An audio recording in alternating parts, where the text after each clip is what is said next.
The day is finally here. Will Zach LaVine opt in or will he walk away from 49 million and save the Kings salary structure? Oh, what a difficult decision.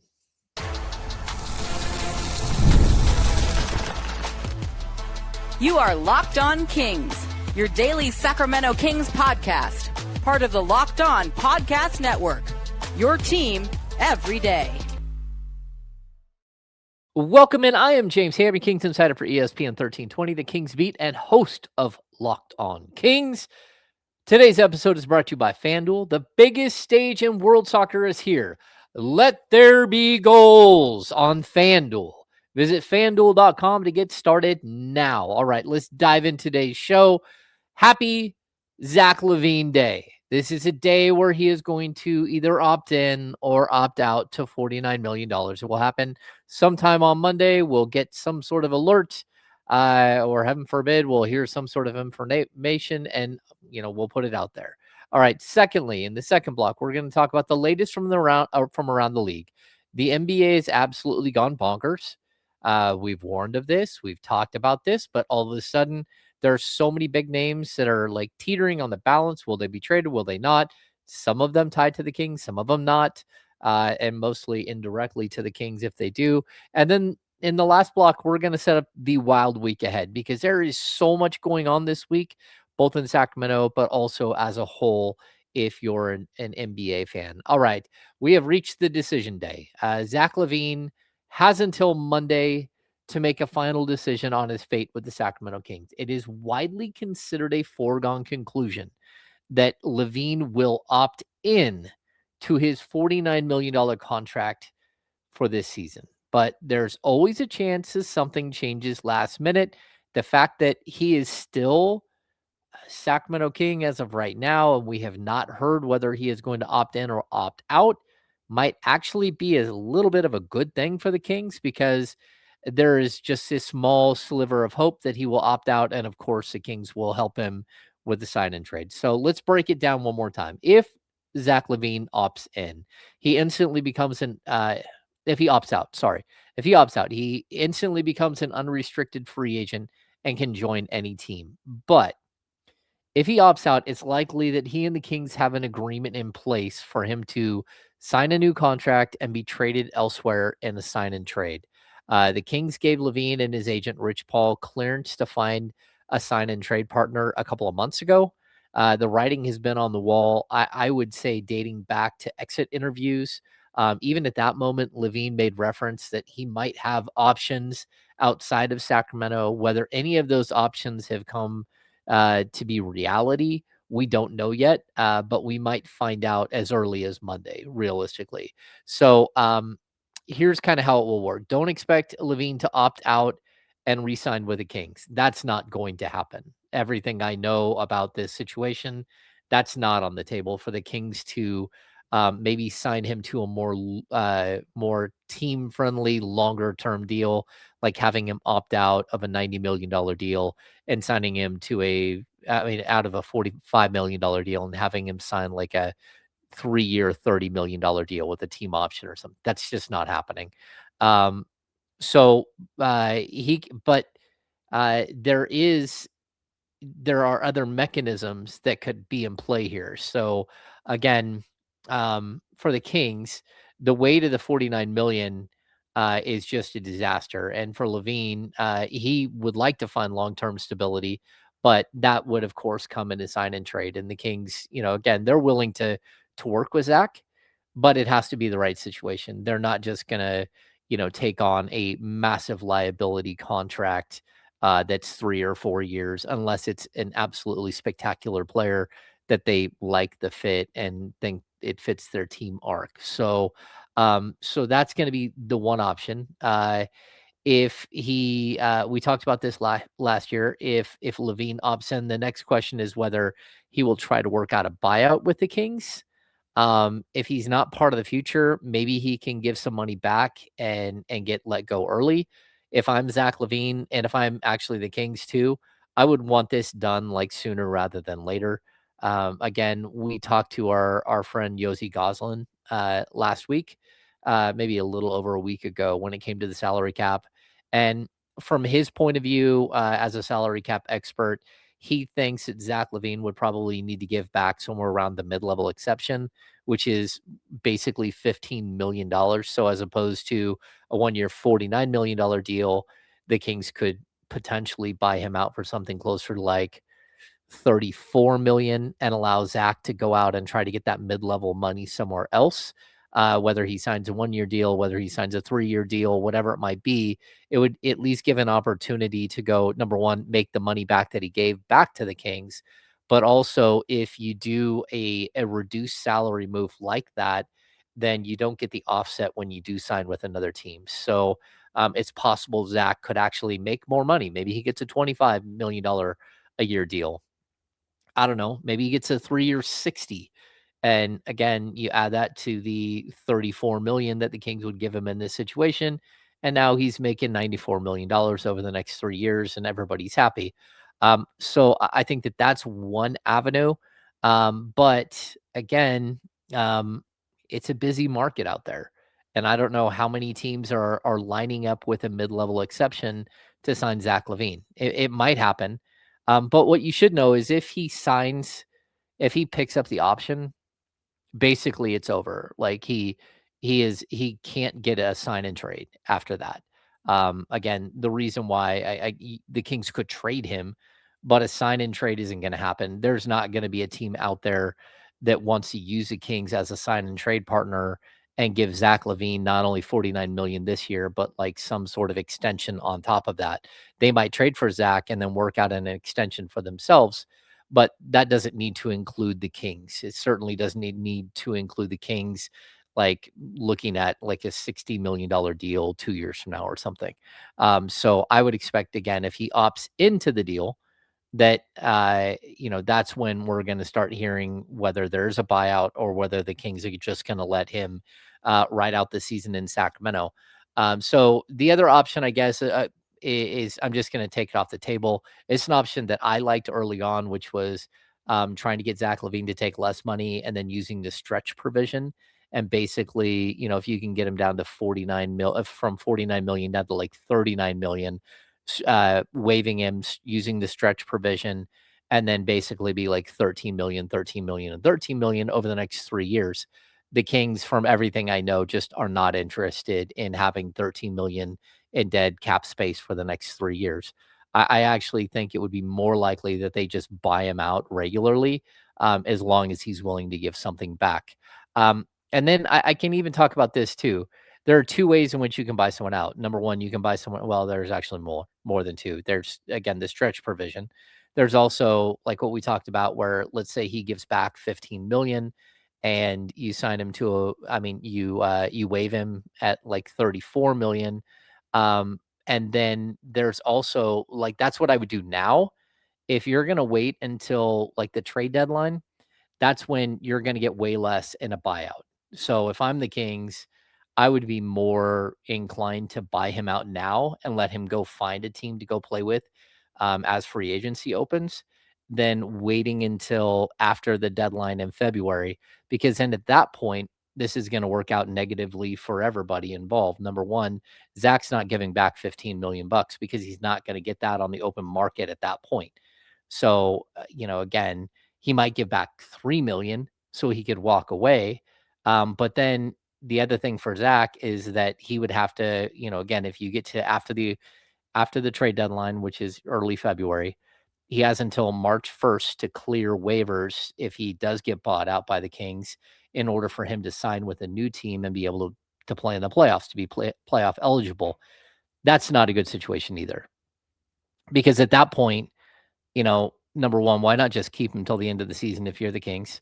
Number two, if you're Zach LaVine, you probably want the same thing. Just keep me till the end of the season, because at that point, again, the Zach doesn't want to be a league minimum salary player, and that's what he would be signing with in that late window. He would be signing a league minimum deal, no Larry Bird rights, nothing else, and basically at that point, he'd have to worry that he may not recover from getting a league minimum salary going into next summer. Will he be able to get any kind of money, any kind of contract if he's coming off a league minimum deal. For whatever reason, it kind of works that way in the league. If you go down to a league minimum contract, it's very difficult to climb back out of that league minimum contract.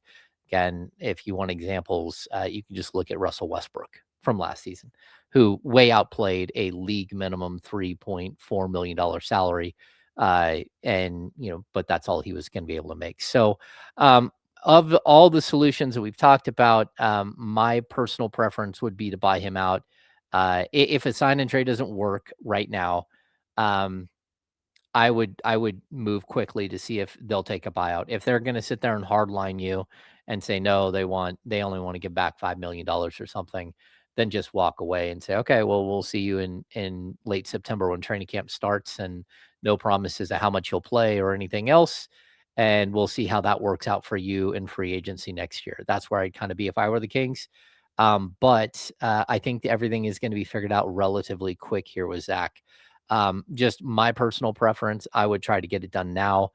Because again, if you're able to buy him out at again, 34 million, that just gives you $15 million in salary cap right now, salary cap space. It's pure salary cap space. And that would be a good thing for the Kings. You add that to a potential DeMar DeRozan buyout, and all of a sudden you go from 213 to 218 million to 170, 175 million. And you might be able to actually have a summer where you change the direction of your franchise. So, all right, we're going to step aside. When we come back, Zach LaVine is not the only one who is in the midst of whatever's going to happen. There are so many things happening right now in the league, and we're going to kind of skip over and talk about all of the trade rumors that are going on right now throughout the league, and maybe one or two of how the Kings might be able to get in on the action. But nothing is for sure, especially with the way things are moving right now in the NBA. It's absolute chaos.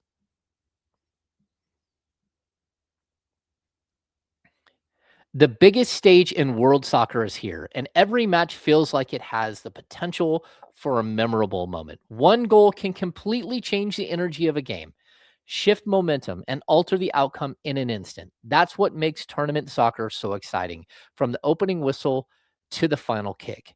Now, FanDuel is giving fans another reason to stay locked into every match with every goal pays. Bet on a match and get bonus bets for every goal scored in that match. More goals means more bonus bets. All you have to do is turn on your token. That's what I love about these tournaments.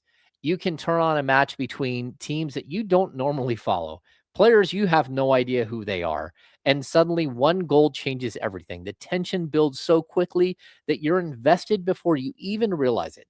The end of the Team USA Turkey match was wild. The US came up short on a last second goal, but it was such high drama in a game that otherwise had zero impact for either team. It was just quality football. And again, if you're looking at those bonus goals, there were 5 goals scored in that game. That would have been a lot of bonus bets if you had your token turned on. And now you get to benefit from every goal scored. From the opening whistle to the final kick, let there be goals on FanDuel. Visit FanDuel.com to get started.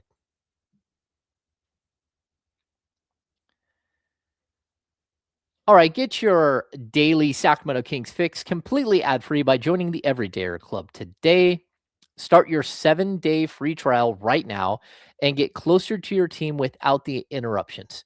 Go to lockedonkings.supercast.com to claim your free trial. Okay, so we've already had 4 substantial trades, including 3 that look more like blockbusters. Giannis is a member of the Miami Heat. Julius Randle now plays for the Brooklyn Nets. LaMelo Ball, that was crazy how quickly that unfolded. He went to Minnesota for Naz Reid, and the Hornets continued their dismantling with a trade that sent Miles Bridges to the Suns for Grayson Allen and Royce O'Neal, along with a whole bunch of draft capital going back and forth. This has all happened in the window between the end of the finals and the beginning of free agency. If Sunday's rumor mill is correct, we've only just begun. I don't think we're going to have another ground-shaking, earth-moving Giannis Antetokounmpo trade, but I'm also I'm not sure that we won't. First and foremost, Ja Morant is the most available player and least wanted player in the NBA. Brian Windhorst says Memphis is struggling immensely to create a market. Kevin O'Connor from Yahoo said Ja is expected to get traded this week. Maybe the Heat for something like Andrew Wiggins and Davion Mitchell. Mark Stein has the Heat centered on Tim Hardaway Jr. and Mike Conley Jr. So maybe Ja isn't in the mix there. This could also hurt the value of Zach LaVine, because if somehow that does happen and you see again Ja Morant go to the Miami Heat in some swap, what does that mean for Norman Powell, who just made an All-Star team last year at age 32, now 33 years old? And it looks like he's been priced out of Miami. So that would also mean that there's very little money for if you were going to go chase a player like Zach. The same thing goes for Detroit. All of a sudden, Detroit is a team that might actually be kicking the tires on Norman Powell. That's a spot that Zach LaVine could have gone potentially. And so, like, all of these windows are opening and closing, and we're not sure which one is actually going to happen. But just keep in mind that when it comes to Ja specifically, the Kings were attached to Ja for like the last year. They even were heavily attached right after the season this year. They were attached to him at the trade deadline. That entire time, the Kings were looking for draft capital. At this point, the Kings are still looking for draft capital, and that's not something the Grizzlies are so far wanting to do. And of course, the Kings drafted Darius Acuff, so maybe they're not interested at all. For me, I think keep an eye on Phoenix. They cleared out some space. And I think John Morant might actually work alongside Devin Booker. Maybe he won't, maybe he will. But they do have Jalen Green and his contract, and they have a couple other moving pieces that might actually work. And if they're going to, reinvent themselves, might as well go all in and go crazy. All right, let's get to the next one, which is Kawhi Leonard. He might be on the move, according to Jake Fisher. There are conflicting reports on his availability, but the Clippers seem primed to part with their two-way star. Leonard has a dark cloud hanging over his head because of all the aspiration scandal stuff. That's still not figured out with the league. The league is still leaving it out there and kind of like just not doing anything. Although it did come up at the NBA Finals, and there still is an investigation going on. The rumors right now have the Clippers and Raptors talking in a Kawhi for Brandon Ingram swap, but nothing is imminent. The Raptors allegedly have tried to keep RJ Barrett out of those discussions. Make what you will of that bit of news. In addition to the Raptors, the Mavs also seem intrigued. That's Masai Ujiri is now running basketball ops in Dallas, who, of course, traded Kawhi Leonard when he was part of the Toronto Raptors, and they won a title with him.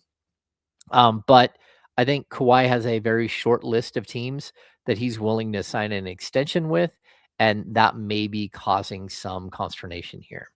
All right, see what else we got. The Warriors, they are greedy. They are. According to Kevin O'Connor from Yahoo, Golden State would love to land both Anthony Davis and LeBron James. You might as well just throw in like Jesus Christ. They can add Jesus as well. I heard he can shoot the three ball.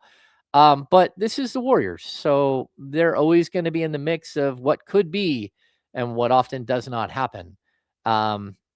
So basically, what's going on here is I don't think anyone knows what LeBron James is going to do, whether he's going to stay with the Lakers, whether he might go to the Heat, whether he might go to a team like the Golden State Warriors. He's going to have to do it on a discount if he's going to go to the Warriors. But the latest being floated by Kevin O'Connor is that that they're offering up a draft capital and Jimmy Butler for AD, or that would be a proposed deal in order to try to add AD and LeBron to Draymond Green and Steph Curry. Basically, somehow build one last gasp, like what was it, the banana boat we used to see with LeBron and all those guys, being pulled by a boat. So maybe that happens, but it also seems pretty far fetched, especially since The Wizards traded for Anthony Davis with the hopes of building around him. And of course, Trae Young. And then they went out and got AJ DeBonta in the NBA draft. So kind of a weird one there. Lastly, the Jaylen Brown sweepstakes is all over the board. The Hawks may be interested. There are rumors that the Hornets aren't done dealing and would like to engage with the Celtics. The Portland Trailblazers are seemingly willing to match the 4 first-round picks that Brad Stevens is asking for. To be honest with you, the Jaylen Brown stuff is chaos. And it feels like chaos that has kind of been pushed too far. And at this point, you kind of have to make a deal. Again, that's not something that pertains to the Kings, but look, all of these things matter to a team like the Kings, who are also trying to shop players like Domantas Sabonis and DeMar DeRozan and Zach LaVine and Malik Monk and all those guys. And the league is sort of waiting for all of these giant shoes to drop. It'd be nice to see the Kings get involved in one of these trades and maybe clear out the decks a little bit. But again, it's going to take 2 to tango. And as of right now, it's been a little quiet. So, all right, we're going to step aside. When we come back, it's a crazy busy week in Sacramento and in the league as a whole. And we're going to touch base on that. So you're all primed and ready for what should be a pretty busy week for it being June and heading into July. All right, we'll be back in just a sec.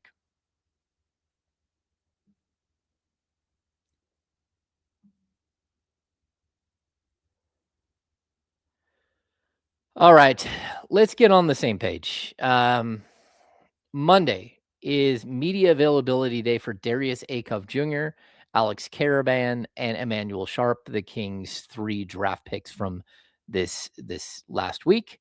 All of them flew in. It looked like on Sunday. If you want to see video of them actually getting off planes, you can go to kings.com. You can also go to my friend Sean Cunningham from KCRA. You can go to his Twitter feed and you can see all of, there are some fans that showed up at the airport and all that stuff.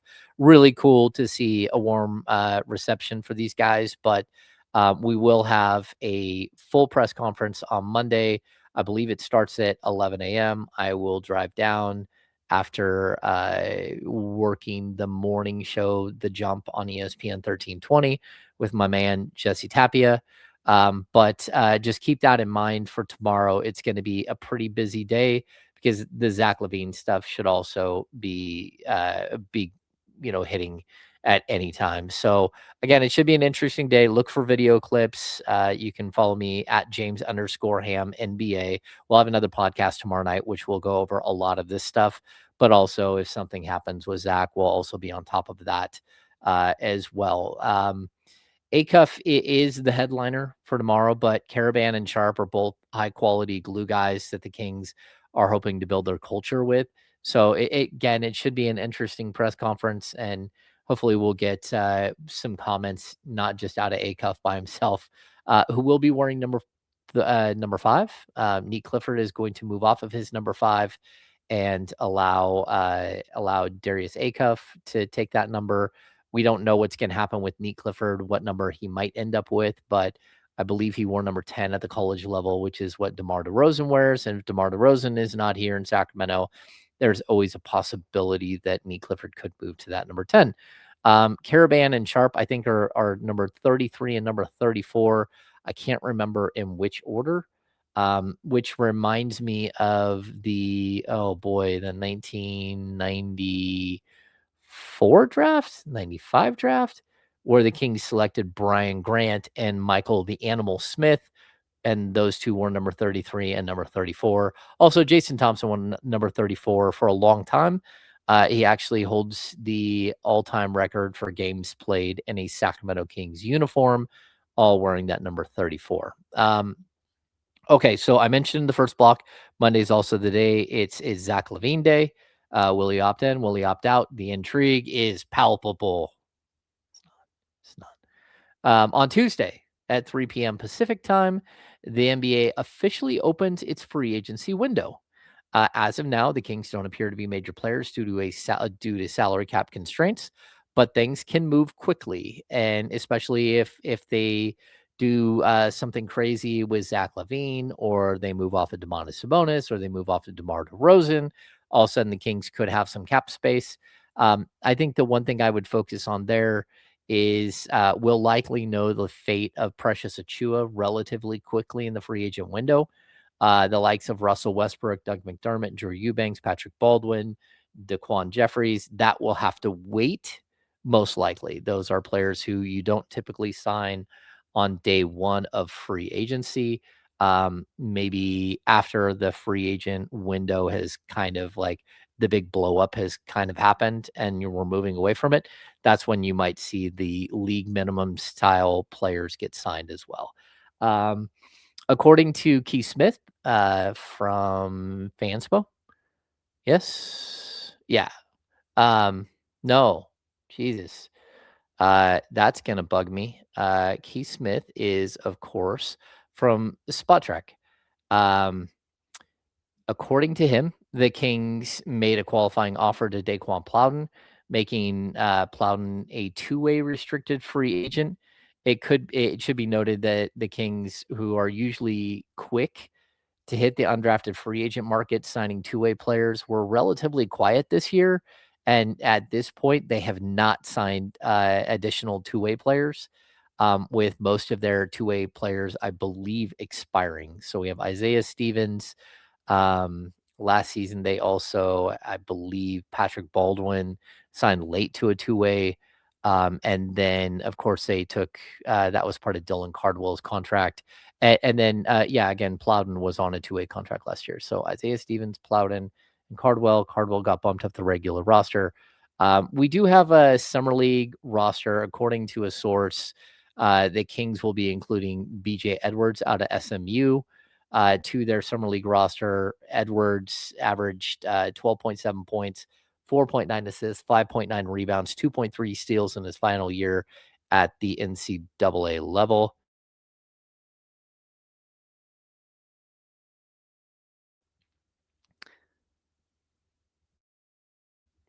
Sorry, had to sneeze.